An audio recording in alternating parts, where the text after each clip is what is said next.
Now at 5, the Quapaw Nation resolves a concern regarding a TV show set in Oklahoma.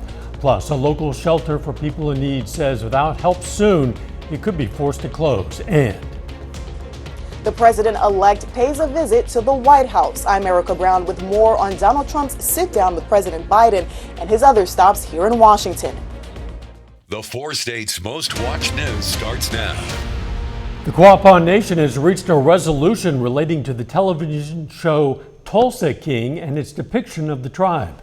This is KOIM News at 5. I'm Dow Quick.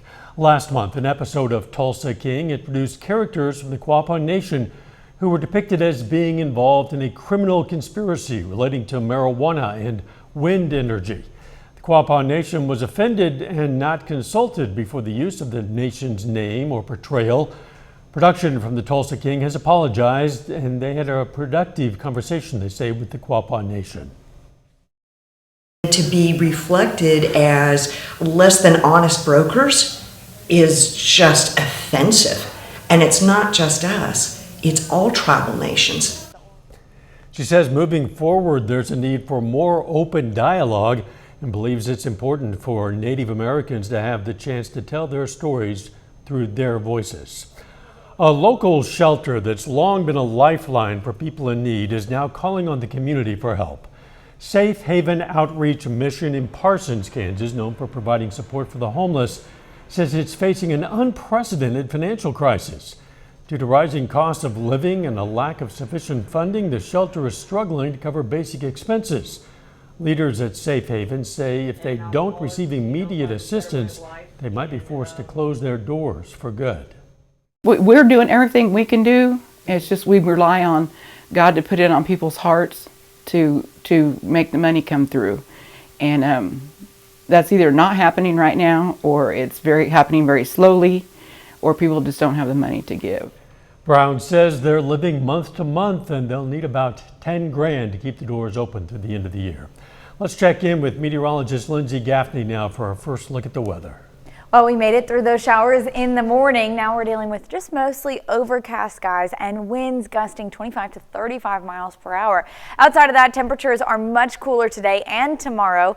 Right now in the upper 50s, so we are going to be cool for the next couple days. Winds do die down, but right now out of the west, about 29 miles per hour in Parsons, 28 miles per hour in Yates Center. So across the area, about 30 mile per hour wind gusts for all of us. That continues for the rest of the night. Once these clouds clear out in the overnight hours, we're going to have clear skies, and those winds do start to die down as well. Now, yesterday, we got up to upper 60s, nearly 70 degrees. We only dropped down to just about 50 degrees, and then our high today only getting up to about 64 degrees. So tomorrow will be a little bit cooler before we start to warm up, and that just means that tonight also will be a bit cooler with our lows in the upper 30s to low 40s across the area. This is about average for this time of year, so we're actually seeing more consistent average temperatures than we have been most of the season. Those winds are still going to be gusty all the way into early Thursday morning, and then we've got a really nice couple of days ahead of us. I'll have those details coming up. See you soon. It's a busy day in Washington for President-elect Donald Trump, who visited Republican lawmakers before meeting with President Biden in the Oval Office. Erica Brown has the latest from the White House. Congratulations. Thank you. And looking forward to having like we said, a smooth transition. Putting their differences aside, President-elect Donald Trump and President Biden sat down together in the Oval Office Wednesday in an effort to ensure a smooth transition of power. Politics is tough, and it's in many cases not a very nice world, but it is a nice world today, and I appreciate very much a transition that's so smooth. It'll be as smooth as it can get. It's a tradition that did not happen 4 years ago when the positions were reversed. Earlier in the day, Trump stopped by a meeting of House Republican lawmakers eager to push through his conservative agenda. I just want to thank everybody. You've been incredible. We worked with a lot of you to get you in, and you helped me. The meetings here in Washington come as the president-elect continues to build his cabinet at a rapid pace. On Tuesday, Trump announced billionaire Elon Musk and entrepreneur Vivek Ramaswamy will co-chair a newly created Department of Government Efficiency designed to dismantle government bureaucracy and slash excess waste. We're going to get the government off your back and out of your pocketbook. Fox News host and Army veteran Pete Hegseth is Trump's choice to serve as Secretary of Defense, a pick that drew criticism from Democrats. He does not seem to have much of a detailed background in DoD policy. The lack of experience is concerning. Trump also named John Ratcliffe, his former director of national intelligence, as his choice to head the CIA, and former Arkansas Governor Mike Huckabee, a longtime Trump backer, was tapped to be U.S. ambassador to Israel. Erica Brown, CBS News, the White House. The choice of Hegseth as defense secretary came on the heels of a Wall Street Journal report that Trump's team is considering an executive order to establish a warrior board of retired military personnel who would recommend removing 3- and 4-star generals they deem unfit for leadership. GOP Senator John Thune has been elected Senate Majority Leader. Thune won today's vote 29-24 in the second round of voting against Senator John Cornyn of Texas. Thune says the Senate will work to take the nation in a new direction. We'll have an ambitious agenda, and we'll take each and every Republican working together to be successful. Thune will officially become Majority Leader when the new Senate is sworn in on January 3rd. Senator Mitch McConnell has held the top Senate GOP leadership job for the past 18 years. Still ahead, inspiring young people to reach a little higher. This World Kindness Day, one teenager is paying it forward, teaching other kids to reach for new heights. I'm Michael George with more on climbing for community. Plus, could a sweet tooth be a matter of genetics? Those stories next in Health Watch. Topping today's Health Watch, vitamin D supplements can help lower blood pressure for certain people. A study by the Endocrine Society shows that older people with obesity and people with low vitamin D levels saw the most benefit, but the study also says taking more than the recommended daily dose of vitamin D has no added benefits. Do you have a sweet tooth? Well, blame genetics. A study by the University of Nottingham identified what's called the SI gene, which impacts our ability to digest sugars. People who had a defective gene didn't like sugary foods as much, while people who had a normal SI liked sweets more and they tended to eat them more often. Put me in the normal category. It's World Kindness Day, a chance to be kind to yourself, your neighbor, and the world. Reporter Michael George introduces us to a young change maker who's reaching new heights, improving the physical and mental health of others. 16-year-old Mila Huang of New Jersey has been scaling rock walls for a decade. It's helped me gain confidence, and it's just really fun. I love the problem-solving aspect of it. The high school junior loved climbing so much, she wanted other kids to be able to try it too. You made that look easy. She launched Climbing for Community, a nonprofit that connects children in underserved communities with the benefits of rock climbing, like increased cardiorespiratory fitness, muscular endurance and mindfulness, and reduced symptoms of depression. The fun thing about climbing, it can build my muscles up, and also it's a great way to keep me entertained. To get a leg up, Huang received a fellowship grant from Riley's Way, a foundation that supports and trains the next generation of kind leaders. I think kindness is inherent in all of us. Founder Ian Sandler launched the organization in memory of his daughter Riley, who passed away at age 9. There are answers to the world's problems, and young people are ready to do it. They just need the scaffolding, support, and funding to make sure it happens. Selected students like Huang receive mentoring, a grant of up to $5,000, and a year-long fellowship to help make a social impact. When you're a kind leader, people want to listen to what you have to say.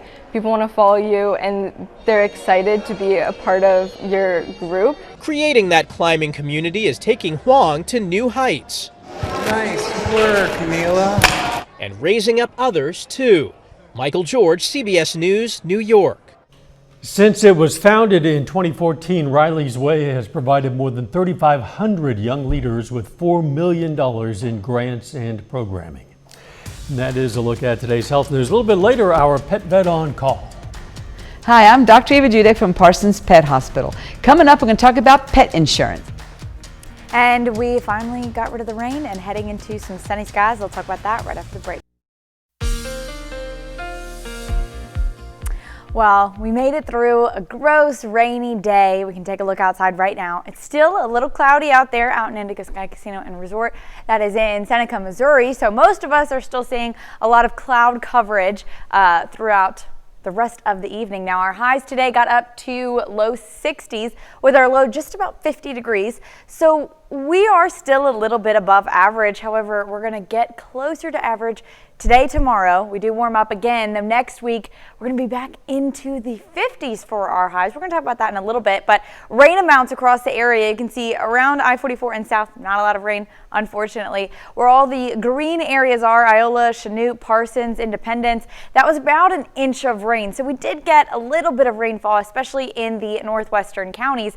And then as you can see, the clouds are starting to rotate out of here, so just outside of southeast Kansas and northeastern Oklahoma will be clearing here shortly, and we're looking good after that. Sunny skies tonight, or clear skies tonight and sunny skies tomorrow. Temperatures are going to be dropping down to low 40s. We're already in the 40s by midnight, so low 40s, upper 30s for our overnight low, and then you can see winds are going to be gusting as well. Now, they do start to clear out. By tomorrow morning, we're nearly going to be calm winds out of the west, northwest, and then winds will start to shift again out of the south, unfortunately, as we head into Friday. So the cool skies, the cool temperatures don't last long. Temperatures tomorrow, though, will be in the low 60s again, but sunny skies this time, so it won't be gross out, so you can actually enjoy the sunshine and the cooler temperatures that we start to warm right back up as we head into Friday and Saturday, though clouds do start to roll in on Saturday again.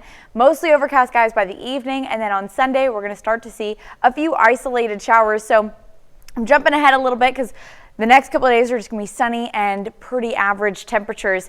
But we've got a lot going on this weekend. Sunday, a few isolated showers as early as 6 p.m. But the heavier rain starts to move in later in the evening, just ahead of a cutoff low. This low does eventually kind of join back up with the upper level flow, and it will be pulling a lot of Arctic air from Canada into our area. So that's why we're getting our drop in temperatures next week. But we're getting some heavy rainfall on Monday. So this is about 3:30 a.m. You can already start to see all of the rain showers pushing in. Now the heavier rain comes in the evening on Monday. This is now 3 p.m. So we jumped forward a little bit. The heavier rain showers starting to begin and then clearing out by 9 p.m. moving pretty quick. This is a really messy upper level flow though, because we've got this cutoff low. We just passed another low, and then we see a day where we're going to have clear skies before our next low starts to move in. So that's going to be Tuesday. Clear skies, cool temperatures in the low 60s, upper 50s, and then you can start to see we've got another low pressure kind of reforming, pulling that Arctic air in, and then we've got another round of rain chances as we head into next week. Now rain amounts not a ton on Sunday, but Monday getting up to maybe 2 inches of rainfall. Outside of that, the next couple of days can be fantastic, bouncing around in the 60s, and then next week we're dropping down into the 50s. Well, you know, it's trending that way. That's natural. I mean, we're getting closer to December, so this is the natural progression of things. Exactly. Thanks, Lindsay. And the newest inflation report is out. We're going to look at the numbers coming up next in Consumer Watch. Topping today's Consumer Watch, the road to lower inflation hits a bit of a speed bump. Reporter Kelly O'Grady tells us where prices are going up and where they're going down. Housing costs, including higher rents, helped push up overall inflation. In October, consumer prices rose 2.6% from a year earlier. That's up from September's 2.4%. The most important item in most people's budget is the cost of housing. So if that's increasing, that pushes upward pressure on inflation. Mark Zandi is the chief economist at Moody's Analytics and says there's good and bad news for holiday travelers. Airline ticket prices rose 4.1%. However, average gas prices are down about 28 cents a gallon compared to last year. And prices at the grocery store continue to moderate, up just 1.1%. Thanksgiving turkeys are expected to be a little cheaper in many places, and potatoes are down slightly compared to 2023. But the CBS News price tracker shows several items, including eggs and frozen orange juice, are still way up from before the pandemic. I think more about what I'm buying, and I compare prices. I do look, and I check prices. The Federal Reserve wants inflation at just 2%, but that is expected to take time. The inflation numbers don't move in a straight line. They go up, they go down all around in a given month, but the trend lines are still moving to lower inflation. President-elect Trump has vowed to reduce inflation, though many economists warn his proposed tariffs on imported goods could lead to higher prices.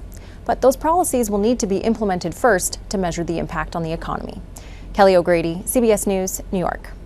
A separate report shows credit card debt hit a record $1.17 trillion in the third quarter. That's an 8% increase over last year. Target stores will be taking Thanksgiving off, but will be extending the hours it's open through the holiday season.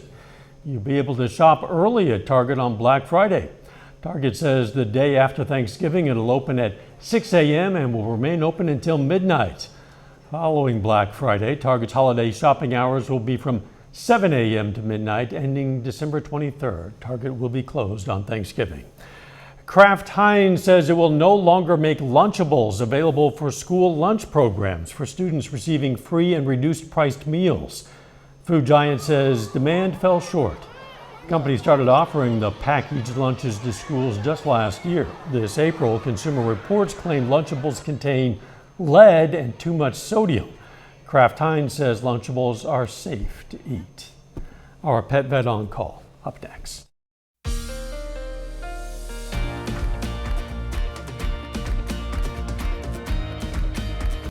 Up next on the CBS Evening News, a closer look at Donald Trump's cabinet picks, including his choice for Attorney General and Defense Secretary. Then on KOAM News at 6, big changes coming to the Wesley House in Pittsburgh impacting services. Plus, we'll explain why the Baxter Springs police chief is stepping down. And this is National Signing Day. We're going to run down some of the big commitments by local high school players. Stay with us for the CBS Evening News and then KOAM News at 6. We have insurance to protect us from all sorts of unexpected expenses involving our health, our homes, our cars, but should our insurance coverage expand just a little bit further? Well, that brings us to today's question for our Pet Vet on Call. How can I determine whether pet insurance is worthwhile? This is a tough one. It really is, because there are some people who cannot imagine not having that peace of mind and having insurance, and then there are those people who think it's a big scam. You gotta have to use your own research and your own intuition. My experience with pet insurance is very limited. The few that I have had experience with seem to pay up, they seem to be good, but they don't work like human insurance. You still have to pay your vet to your vet. You submit your bill to the insurance company and they reimburse you. We invite questions from anyone. If you have a question, you just send it to petvet@koamtv.com. Dr. Eva Dudek from the Parsons Pet Hospital answers a different question or brings us a fun fact every Wednesday on KOAM News at 5. You can also find answers to previous questions on our website. Let's check out our picks of the litter for the week. From the Joplin Humane Society, we've chosen a young male shepherd. The society says this very smiley guy is curious, smart, playful, and a joy to watch as he discovers new toys. 7 to 9 months old, his name is Maddox. And from the Southeast Kansas Humane Society, we've chosen this beautiful domestic short-haired cat with a unique coat, black, orange, and cream colors. An adult female. The society says she has a gentle and affectionate personality, enjoys interactive play and cuddles, and her name is Armal. If you're looking for a pet, why not check out your local Humane Society? Lots of great ones to choose among. I recommend it. That's where I've gotten all my animals from. Best dog I ever had came from the Humane Society. I'm right there with you. The weather looking more typical for this time of year. Yes, it's looking good. So we're back in the low 60s tomorrow. Sunny skies. We do warm up again Friday and Saturday, though. After some rain chances next week, we drop back down into low 60s, upper 50s. That's chilly overnight. It is going to be kind of chilly, low 30s, even upper 20s. Wow, below freezing perhaps. Thanks for joining us. CBS Evening News is next. And of course, we'll be right back here for KOAM News at 6. We'll see you then. Let's make it a great evening.